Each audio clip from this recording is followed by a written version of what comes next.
Now welcome to the last stop on this tour bus, to the top where I was told hard work would lure us. Sure enough, look where I'm headed, the opposite direction of the life that I dreaded. Yo YouTube, what's up? I'm Tim, he's Justin. This is the Sports News Insider, Cash Killing AC Sports Report, and MLB Baseball Blogs ALCS Preview. We brought you the first round previews, and needless to say, they didn't work out as well as we would have liked. So let's start with the first matchup in the American League right now. It is the Tigers against the Rangers for the pennant, and we're going to basically break down this series. Now, the Tigers do have the home field advantage. That is the positive thing compared to the Rangers, who are going to have to, if this goes to 7 games, play 4 on the road.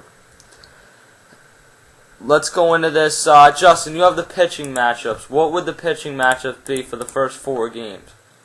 Alright, for the first 4 games, it's going to be, for game 1, obviously, it's going to be Justin Verlander, 24-5 for the season, taking on C.J. Wilson, 16-7 for the season. Game 2, Scherzer versus Derek Holland. Game number 3 is going to be Colby Lewis versus Doug Fister. Doug Fister, I'm not too hot on. I still think he needs to improve in some places. He's going to be going for Game 3 for the Tigers. Game 4, Matt Harrison versus Porcello. And for Game 5, C.J. Wilson versus Verlander. And if it pushes a Game 6 or Game 7, it's undecided. Yeah, and at that point, it's all hands on deck, so you never know who's going to start in those type of games. Now, I think that the key matchup in this series is the Game 3 matchup, because Game 1, when you're talking Verlander versus Lewis, I give the edge to Verlander. Game 2, what can you repeat what the Game 2 matchup was? Scherzer versus Derek Holland. Yeah, I give the edge to Derek Holland because he pitched very well in the prior series against the Rays. Now, I think Game 3 is going to be pivotal. You got Scherzer versus Colby Lewis. Yeah, Colby Lewis, and I think Game 3 is going to be Colby Lewis versus Doug Fister. So that was Game 2. That's Game 2, yes. Yeah, okay. So Game 3, I think, is the most important game. Max Scherzer going against Derek Holland. I think it'll be tied 1-1 at that point, and it will be a matter of who can win that game and take control of the series. I think that I like both offenses, and I think they're mostly equal. I kind of like what the Tigers... I think the Rangers overall have a better offense, but I like what the Tigers are doing, having guys like Ramon Santiago and Don Kelly step up right now. I think that that's huge, and that's the type of thing that wins you playoff games. It's not always the big-name players, but it's the ones who step up at the right time. As far as bullpens, the Rangers ended up with a very good bullpen. The Tigers have a pretty solid one, too. Valverde's locked down at the end of that bullpen. 50 for 50 in regular season and playoffs now. Shut down the Yankees the other night. And it all comes down to, can Benoit get his stuff together. He's one of my key players to watch in this series, along with Alex Avila on the Tigers. I think he needs to get going. And that's more the X factor. The players to watch for the Tigers, I got Johnny Peralta.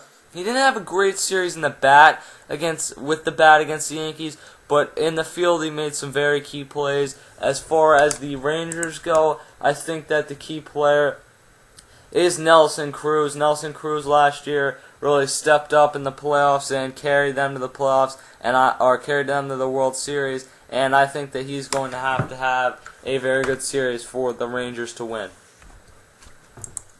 Yeah, picking that up, my players to watch for this series on the Tigers side, it's going to have to be Johnny Peralta. Like, I have to agree with you there, Tim, but Johnny Peralta did not have the greatest ALDS versus the Yankees, and I expect him to step up a whole lot. And a lot of people are saying, well, this guy is going to be in the clutch situation for the Rangers at some point in this series. That could possibly be true, and I can possibly expect Johnny Peralta to possibly be up in the clutch, pending what the situation is. But that's my guy to watch out for the Tigers. Now, going over to the Rangers, I really like Adrian Beltre.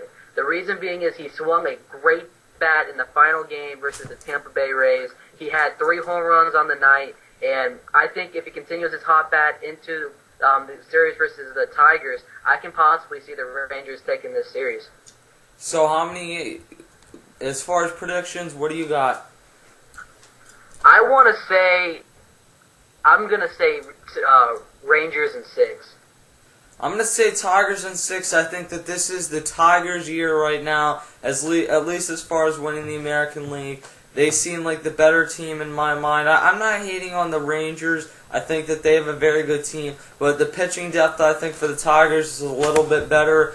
And I think that the lineups are basically equal and the bullpens are basically equal. And the manager position, I just think Jim Leland is one of the best managers in the game right now. And he has really put the Tigers in great position to have success, getting guys like Delman Young to play well, getting Don Kelly. I mean, the list goes on. He pulled all the right strings against the Yankees, and I think he will continue to do so in this series. Stay tuned for our NLCS preview. Brewers versus Cardinals. Man, who saw the Cardinals winning that? Check out the recaps of the Brewers winning the NLDS, the Tigers winning the NLDS, and the Cardinals winning the NLDS. Unfortunately, we never got one for the Rays and Rangers, but it is ALCS time, closing in on the World Series. I'm Tim, he's Justin. We will see you later.